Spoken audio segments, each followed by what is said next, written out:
I was standing beside my husband's casket when I saw it. A smile. Not grief. Not shock. Satisfaction. My son's lips curved upward for just a second before he caught himself and rearranged his face into something more appropriate. Everyone else was crying. The church was filled with the sound of sniffling and quiet sobs. But I stood frozen, my hand resting on the polished wood, because a mother knows. A mother knows when love has been replaced by calculation. And in that horrible moment, I realized the man I raised was already counting what he thought would soon be his. My name is Rose, I'm 60 years old, and I just buried my husband of 78 years. But the real funeral, the death of my illusions about my family, started with that smile. The reception at our house felt like a performance. Neighbors brought casseroles, old friends squeezed my hands and told me how strong I was. My son, Tyler, moved through the rooms like a gracious host, accepting condolences, hugging relatives, playing the devastated son perfectly. I watched him from the kitchen doorway, replaying that moment at the casket over and over in my mind. Had I imagined it? Was grief making me see things that weren't there? But then I noticed something else. Every time someone mentioned my husband's business or assets, Tyler's expression shifted. Just slightly. Just enough. His eyes would sharpen.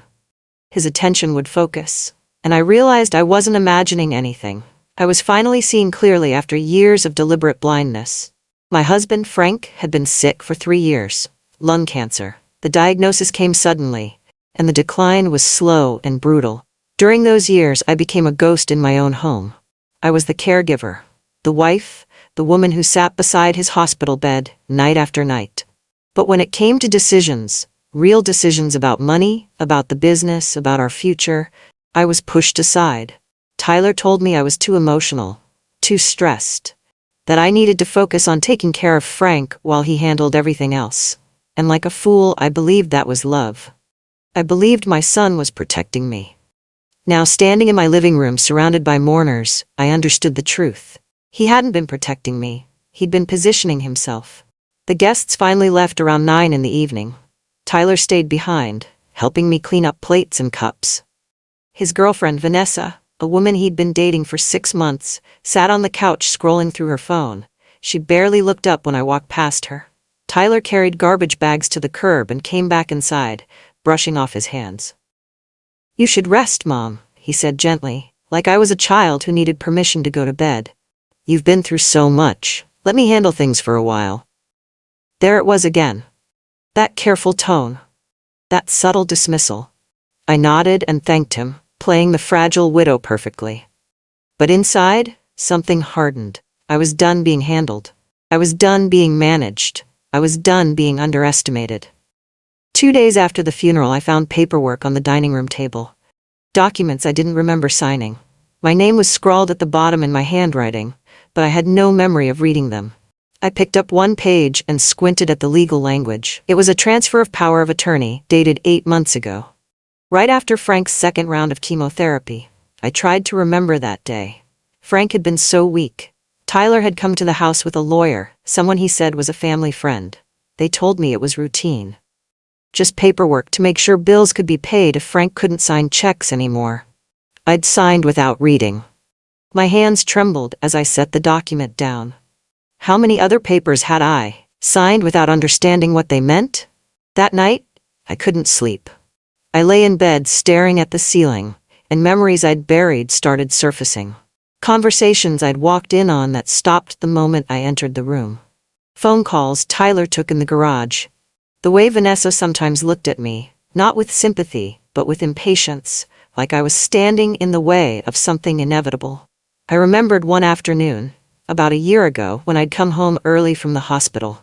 Tyler and Vanessa were in Frank's office, bent over the desk, looking at papers spread across the surface. They jumped when I walked in. Tyler laughed and said they were organizing bills, but why would Vanessa need to be there? Why did they both look so startled? I'd brushed it off then. Now, every ignored instinct came rushing back. The illness years. That's what I started calling them in my mind. 3 years of slow disintegration. Frank had always been strong, stubborn, larger than life. Watching him shrink in that hospital bed nearly broke me. But while I was breaking, Tyler was building something. He convinced Frank to step back from the family business, a successful hardware supply company Frank had run for 30 years. Tyler said he'd manage things until Frank recovered. Except Frank never recovered, and Tyler never stepped back. By the time Frank died, Tyler had his name on every account. He'd renegotiated contracts, he'd restructured partnerships, and somehow, I hadn't been part of a single conversation. I'd been too busy measuring medications and counting the hours between doses. A week after the funeral, Tyler stopped by to check on me. He brought groceries and asked if I needed anything. We sat at the kitchen table drinking coffee, and he told me he'd scheduled a meeting with the estate attorney. "Just to go over the will," he said casually. "It's standard procedure, nothing to worry about." I nodded and thanked him for handling everything, but then I asked a question I'd been holding on to. "Tyler, when your father transferred power of attorney to you, did he discuss it with you beforehand?" Tyler's face didn't change. "Of course, Mom. He wanted to make sure everything was taken care of if something happened to him. He was protecting you." But I caught the lie. Frank would have told me. He would have included me. He always had. Until the illness made him too weak to fight back. I made a decision that night. I wasn't going to confront Tyler. I wasn't going to demand answers or make accusations. That's what he'd expect. That's what would let him prepare. Instead, I was going to do what women have done for generations when they've been underestimated. I was going to be silent. I was going to watch. I was going to remember. And I was going to rebuild the truth piece by piece until I understood exactly what had been done while I'd been too heartbroken to notice. If Tyler wanted to believe I was just a grieving widow, fragile and distracted, I'd let him believe it. Because underestimation is the most powerful weapon a dismissed woman can possess. I started with memories. Women have long memories, especially when we've been trained our whole lives to notice the small things others ignore. I remembered the night Tyler brought home the lawyer. I remembered how Frank had hesitated before signing. I remembered Tyler saying, "Dad, it's just a formality. Mom understands, don't you, Mom?" And I'd nodded because I'd trusted him. I also remembered the week Frank's business partner, George, called the house looking for Frank. Tyler answered and told George that Frank was stepping back permanently, that Tyler was taking over. George asked to speak to Frank directly. Tyler said Frank was sleeping, but Frank hadn't been sleeping. He'd been sitting in the living room watching television. I hadn't thought about it then. Now, it was all I could think about. 3 days before the scheduled will reading, I did something I'd never done before. I went to see a lawyer, not the family attorney, not the man Tyler had brought to our house. A different one. A woman named Angela Harris who specialized in estate law and elder abuse. I told her everything. The power of attorney I didn't remember signing. The business decisions made without Frank's clear input. The way I'd been excluded from every conversation. Angela listened carefully, taking notes. When I finished, she leaned back in her chair and said, "Rose, what you're describing sounds like financial manipulation. Possibly undue influence. If your husband was incapacitated and your son used that to gain control of assets, there could be legal recourse." Legal recourse. The word sat heavy in the air. She asked if I had copies of documents. I told her I'd find them. That night, I went into Frank's office, Tyler's office now really, and I started searching. I found files I'd never seen. Bank statements showing transfers I didn't know about. Business documents with Tyler's signature on them, dated during the months Frank could barely get out of bed. And then I found something that made my blood stop. A second beneficiary designation form. Frank's life insurance policy had originally listed me as the sole beneficiary. But 6 months before he died, a new form had been filed. The primary beneficiary was still me, but Tyler had been added as a 50% co-beneficiary. I took a photo of the document with my phone, hands shaking so hard I had to steady my wrist against the desk. This wasn't just control, this was theft. This was my son stealing from his dying father. The next time I saw Tyler, I acted like nothing had changed. He stopped by to pick up some of Frank's old tools from the garage. I made him lunch. We talked about memories, about how much we missed Frank. I even cried a little, just enough to seem genuine. And I watched him. I watched how he performed grief like a character in a play he'd rehearsed. He talked about how hard it had been to watch his father suffer, how grateful he was that Frank had trusted him with the business, how he wanted to make sure I was taken care of. Every word was perfect, every sentiment exactly what a devoted son should say. And all of it felt hollow, because I knew now what he'd been doing while Frank was dying. And I knew he thought I'd never figure it out. 2 days before the will reading, I overheard something that confirmed my worst fear. I'd gone to the grocery store and run into Tyler's ex-girlfriend, Stephanie, in the frozen food aisle. We'd always gotten along, even after she and Tyler broke up. She asked how I was holding up. I told her I was managing. Then she said something that stopped me cold. Tyler told me years ago that he'd never let you control the family money. He said you didn't understand business the way Frank did. I'm sorry, Rose. I thought you should know he's always seen you as... She stopped herself. As what? I asked quietly. She looked uncomfortable. As an obstacle. I thanked her for her honesty. That night, I didn't sleep. I sat at the kitchen table replaying every conversation, every exclusion, every dismissal. My son had never seen me as his mother. He'd seen me as something in his way. Angela called me the morning before the will reading. Rose, I found something, she said. There's a clause in your husband's original estate plan, one filed 5 years ago before his illness.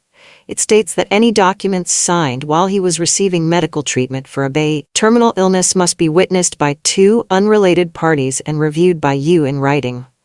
I checked the power of attorney form and the beneficiary change. Neither was witnessed properly.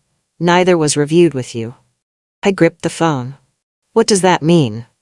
It means those documents might not be legally valid. And if they aren't valid, your son's control over the estate could be challenged. For the first time in weeks, I felt something other than grief. I felt power. Not loud, dramatic power. Quiet, certain, undeniable power. The kind that comes from being underestimated and then proving everyone wrong. The will reading was scheduled for 2 o'clock on a Thursday afternoon. I arrived at the attorney's office 15 minutes early, wearing a simple black dress and pearl earrings Frank had given me on our 20th anniversary. Tyler was already there, sitting in the waiting room with Vanessa beside him. He stood when I walked in and hugged me. How are you holding up, Mom? He asked, all concern and sympathy. I smiled gently. I'm managing. We sat in silence until the attorney, Mr. Bernard, called us into the conference room. Tyler's confidence was almost visible. He sat back in his chair, one arm draped casually across the back of Vanessa's seat. He thought he knew what was coming. He thought this was just a formality before he inherited everything he'd carefully positioned himself to take. Mr. Bernard adjusted his glasses and cleared his throat. Before we begin, he said, I need to address some irregularities that have come to my attention regarding the estate. Tyler's posture shifted. Just slightly. Just enough. Vanessa glanced at him. Mr. Bernard continued. Several documents filed in the last year, specifically the power of attorney designation and a beneficiary change on a life insurance policy, do not comply with the witnessing requirements outlined in the original estate plan. As such, those documents are not considered valid for the purposes of this distribution. The room went very quiet. I kept my face neutral, my hands folded in my lap. Tyler leaned forward. What are you talking about? My father signed those documents. I was there. Mr. Bernard looked at him calmly. The issue isn't whether he signed them. The issue is whether they were executed according to the terms he established when he was of sound mind. Mr. Bernard opened a folder and began reading. The original will was clear. The family home went to me. The business assets would be split, with 70% going to me and 30% to Tyler, specifically structured so that I maintained control of decisions. The life insurance policy listed me as the sole beneficiary. Everything Tyler had tried to shift in his favor over the past year, every carefully maneuvered document, every signature obtained while Frank was too weak to understand what he was signing, was voided. I watched Tyler's face change. Confusion first, then disbelief. Then anger, barely concealed behind a tight smile. Vanessa looked between Tyler and Mr. Bernard, clearly trying to understand what was happening. But I understood perfectly. Tyler had built his inheritance on lies, and those lies had just collapsed. Mr. Bernard continued reading. Assets were reassigned according to the original plan. Business accounts returned to my control. The house, which Tyler had apparently assumed would be sold and split, remained mine. Every piece Tyler had claimed over the past 3 years was pulled back. And then Mr. Bernard said something that made the air leave the room. There is also the matter of unauthorized transfers made from business accounts during the period when Mr. Tyler Bennett held power of attorney. Mrs. Bennett has requested a full audit. Gasps would have been too dramatic. It was more like the room inhaled and forgot to exhale. Tyler went completely still. Vanessa's face drained of color. I didn't move, I didn't react. I simply sat there, hands folded, and let the truth speak for itself. The truth came out sideways. Not through accusations, not through dramatic confrontations, just facts, delivered calmly by a man reading from documents Tyler had signed himself. Transfers made to Tyler's personal account. Business expenses that couldn't be verified. Checks written to Vanessa's name for consulting services she'd never actually provided. None of it was shouted. None of it was sensationalized. It was simply stated, line by line, until the pattern became undeniable. Tyler had been stealing from his dying father. And he'd been doing it systematically, carefully, certain that no one would ever check because his mother was too grief-stricken and too naive to question him. But he'd been wrong about me. Completely wrong. Tyler finally spoke. Mom, this is a misunderstanding. I was managing things while Dad was sick. I was trying to keep the business running. I was trying to protect our family. His voice was tight, defensive. I looked at him across the table. Really looked at him, and I realized I didn't recognize the man sitting there. Or maybe I'd never known him at all. Tyler, I said quietly, if you were protecting the family, why didn't you include me in any decisions? Why did you add yourself as a beneficiary on a policy that was supposed to take care of me? Why did you pay Vanessa for work she never did? He couldn't answer. He opened his mouth, closed it, looked at Vanessa, looked at Mr. Bernard. But he couldn't look at me. Because the truth was sitting between us, like a third person, and we both knew it. The consequences weren't just financial, though those were significant. Mr. Bernard explained that I could pursue civil action for the unauthorized transfers. I could also file a complaint with the state bar regarding the lawyer who'd witnessed the invalid documents. But what Tyler lost in that room went far deeper than money. He lost the story he'd been telling himself. The story where he was the responsible son, the dutiful businessman, the man who'd stepped up when his father couldn't. That story died in that conference room. And everyone saw it. Mr. Bernard saw it. Vanessa saw it. And I watched her shift slightly away from Tyler in her chair, like she was reconsidering everything. Most importantly, Tyler saw it. He saw himself reflected in my eyes, and he realized I'd known, and I'd let him walk into this room believing he'd won. I didn't speak after that. I didn't need to. Mr. Bernard finished reading the will, outlined the next steps, and scheduled a follow-up meeting to discuss the audit findings. Tyler sat silent, his jaw clenched. Vanessa stared at the table. When Mr. Bernard dismissed us, Tyler stood and walked out without another word. Vanessa followed, glancing back at me once with an expression I couldn't quite read. Maybe it was respect. Maybe it was fear. I stayed seated for a moment, letting the weight of what had just happened settle. Frank's attorney looked at me. Mrs. Bennett, I'm sorry you had to go through this. I shook my head. Don't be sorry. I needed to go through it. I needed to see who I was dealing with. Then I stood, collected my purse, and walked out into the sunlight. I never spoke to Tyler again. Not because I was angry, though I was. Not because I wanted revenge, though some part of me did. I didn't speak to him because there was nothing left to say.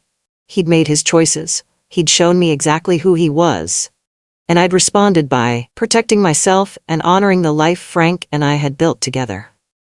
A week after the will reading, Tyler's lawyer reached out to Angela trying to negotiate. Tyler wanted to settle quietly, avoid the audit, make this all go away. I refused, not out of spite, out of principle. Because women my age have spent lifetimes being told to keep the peace, avoid conflict, forgive and forget. And I was done with that.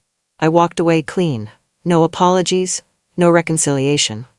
No pretending this could be fixed. Some betrayals don't deserve closure. They deserve consequences. 6 months later, I was sitting on the back porch of the house Frank and I bought when we were newlyweds. The house Tyler thought he'd inherit.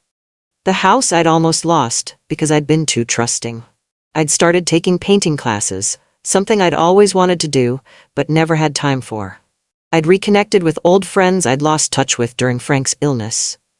I'd even started volunteering at a legal aid clinic, helping other women navigate estate issues. My life wasn't perfect. I still missed Frank. I still grieved the son I thought I had. But I'd learned something at 60 that I wished I'd known at 20. The most satisfying revenge isn't loud. It isn't dramatic. It's simply refusing to be erased. It's taking back your power quietly, methodically, and watching people destroy themselves while you step aside and build a life they can't touch. Tyler had smiled at his father's funeral, but I got the last word, and I didn't need to smile to win.